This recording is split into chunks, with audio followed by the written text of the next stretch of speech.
Welcome back to Hot News, everybody. Glad to see your smiling faces here on a fresh Monday afternoon, evening, or Tuesday morning, depending on where you live, because we release this at 2 a.m. South African time. And with that said, let's just jump right into the news. Phone tech, something that I think we can all get a little bit enthused about because, you know, the glorified computers in our pocket. But it appears that Sony has developed the world-leading class image sensor for smartphones. They're claiming that this new image sensor is the highest pixel count in the industry for the smartphone market, coming in at a whopping 48 megapixels, 8,000 by 6,000 to be specific, which Sony is saying is the highest in the industry. However, it's not just the fact that it has more pixels jammed-packed into one place, but Sony is also saying that these are the smallest pixels on the market, which can give you more detail in all of that, coming in at 0.8 microns, which is absolutely small, which again, they are also claiming is the smallest in the industry. So if we take a look at this comparison that they're showing us, it's between a 12 megapixel with 1.6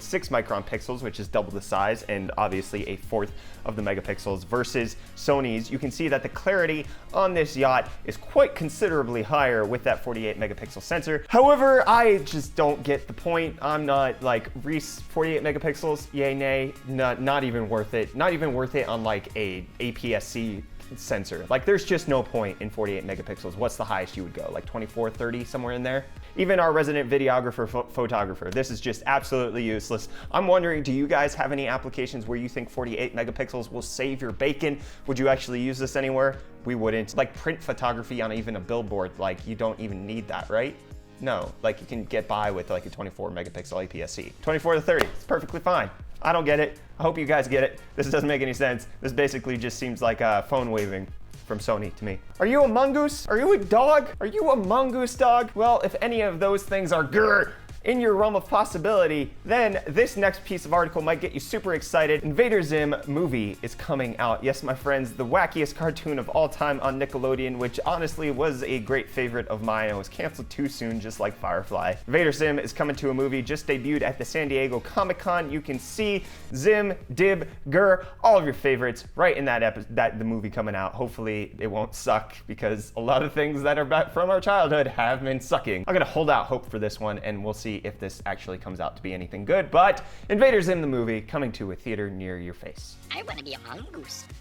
Okay, for you, I'm thinking maybe a dog.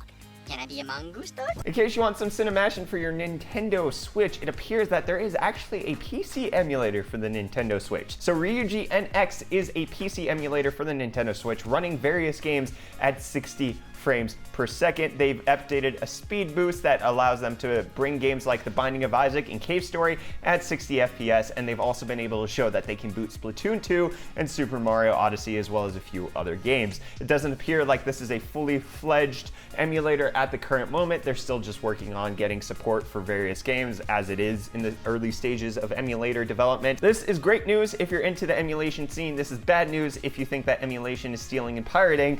Who knows? Let's have that debate down in the comments. I want to hear what your perspective is. Is emulation stealing and pirating, or is it not? Like, especially if you own the game at one point, like that's kind of, I don't know. What do you think? There's a poll up there. Let me know. But then also on the same token, but exactly opposite spectrum, Nintendo is suing emulator sites taking Love Retro offline. So Love Retro, as well as Love ROMs, was responsible for over 17 million visitors every month, and Nintendo is suing them both for copyright and trademark infringement, as well as unfair competition. It's seeking $150 grand in damages for each of the games hosted on the site, which is a lot, and then $2 million for the infringement of each of its trademarks, plus the court fees, a chunk of the defendant's profits, and ownership of the site's domains. Holy crap, there is a 27-page filing that you can see by Nintendo. So for people who did the math, which is a hilarious subreddit you can check out, it appears that based on that quote of $150,000 per ROM, they could expect to pay a fine of over $3.7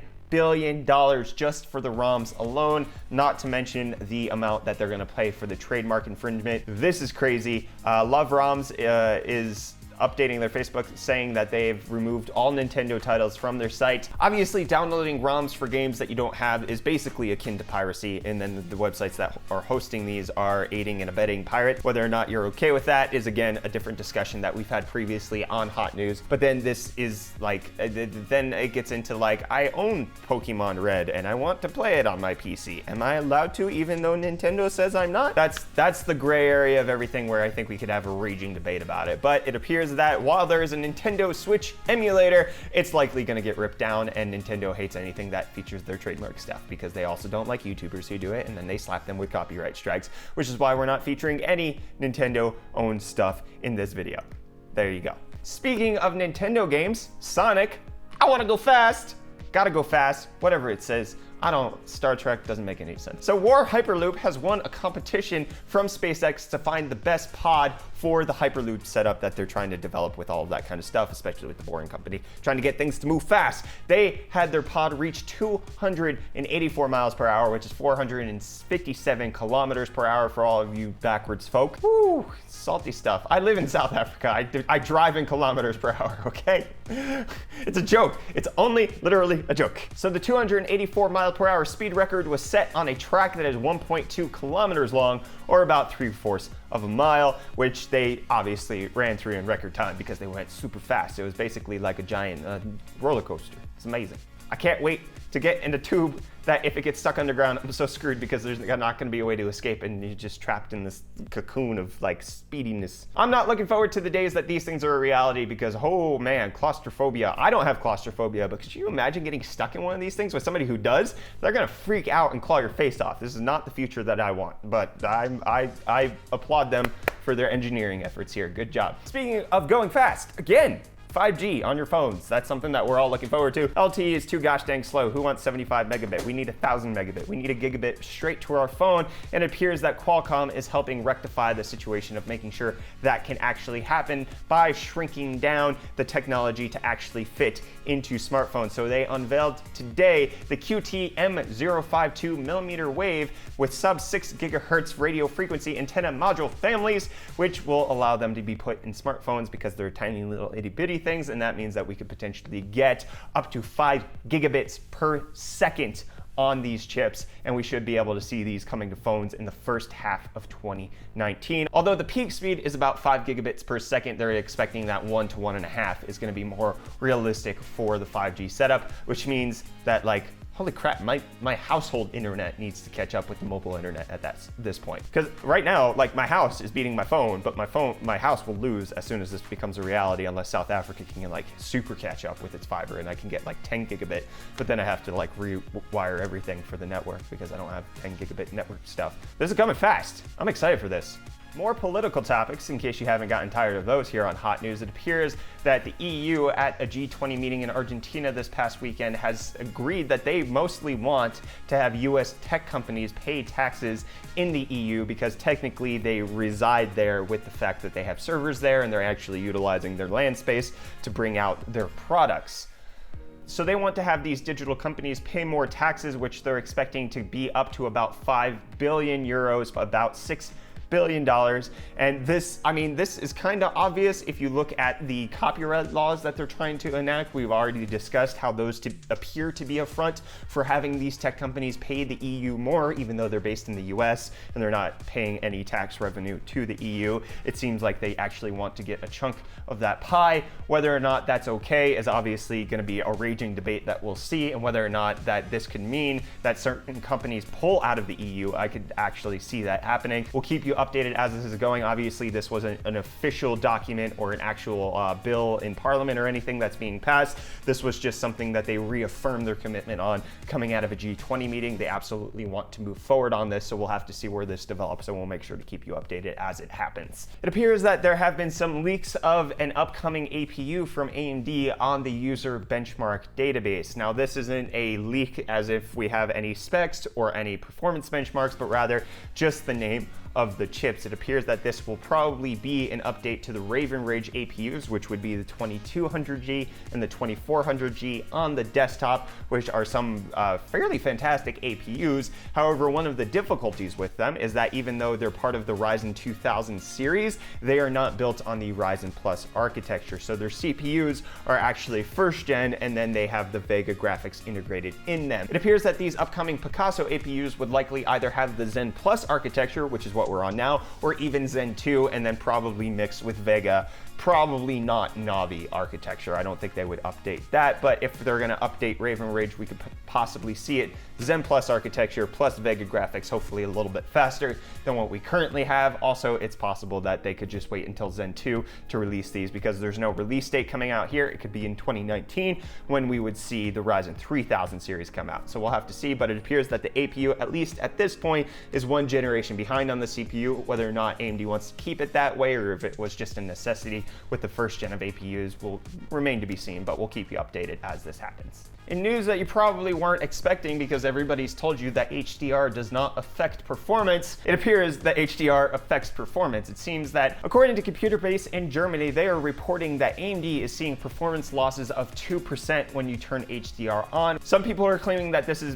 because HDR could invoke another pass, which would increase the bandwidth requirements, or it's related to tone mapping. However, what is clear is that Nvidia gets hit a lot harder than AMD. So AMD lost 2%, but it appears that Nvidia is losing 10% over 12 games tested at 4K. So they tested the Vega 64 and the GTX 1080 and compared those in the different games that are going on. Obviously, this is something that should be fairly easy to replicate, and something that we could potentially look into doing benchmarks here on the channel. So we'll follow up with this to see, and I'll let you know if we actually plan on moving forward with a video on this. But you can see in games like Call of Duty World War II, the Vega 64 is at 56 FPS at SDR, and then at HDR it's at 53.9, whereas the GTX 1080 is at 51 FPS at a standard dynamic range, whereas at the high dynamic range it comes out at 46.1 FPS. We'll keep you updated on whether or not we can test this and see if we can verify the results. I'm sure that other entities will be benchmarking this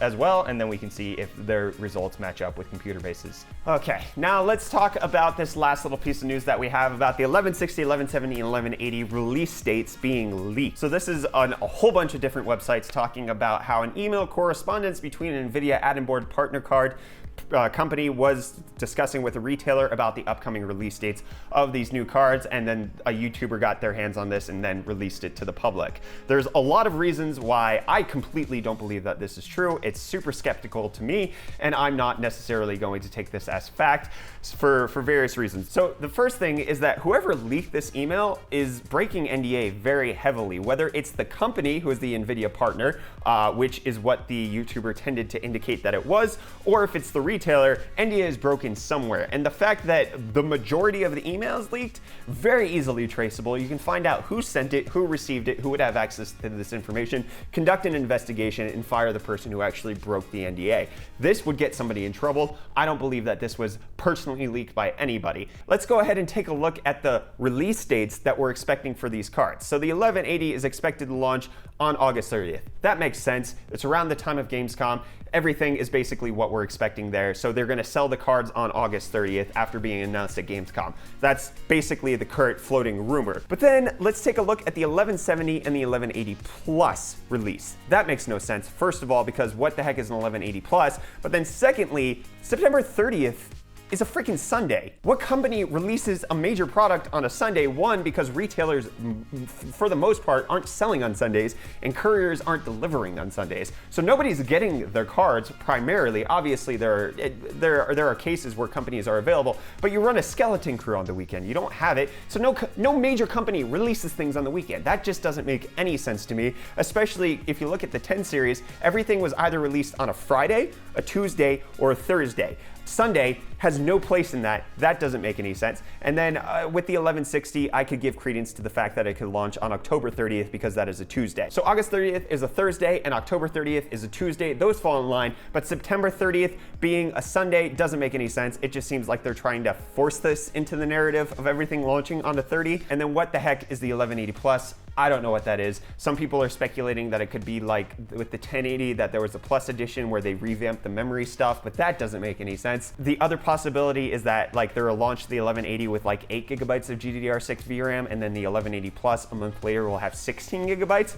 That's a possibility. I'm just saying that a lot of this is super suspect. I'm not trusting it whatsoever. I could see August 30th happening. Maybe I'll eat my hat on this, but I definitely don't see that September 30th launch happening. I'm taking this with a huge grain of salt. Like I'm fairly certain that this email is fake. One way or the other, somebody made this up and is sending this out. I don't think that this is a valid email. I want to hear your perspective. What do you think of this? Does this email make sense to you? Like, I have no reason to trust this whatsoever, given the source that it's coming from, given the information that's in the email, given what I've heard from my sources. Like, all of this is just falling apart to me, and I don't believe it for a second.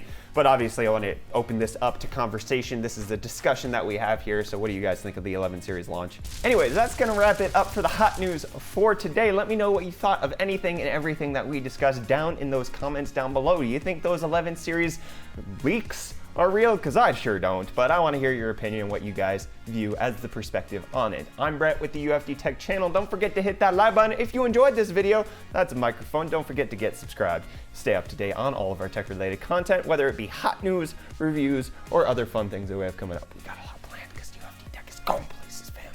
Anyways, I'm Brett with the UFD Tech channel. Thank you guys so much for watching. I'll see you in the next video. See your smiling faces again in the next video, because I like it when you smile. That was creepier than I wanted it to be.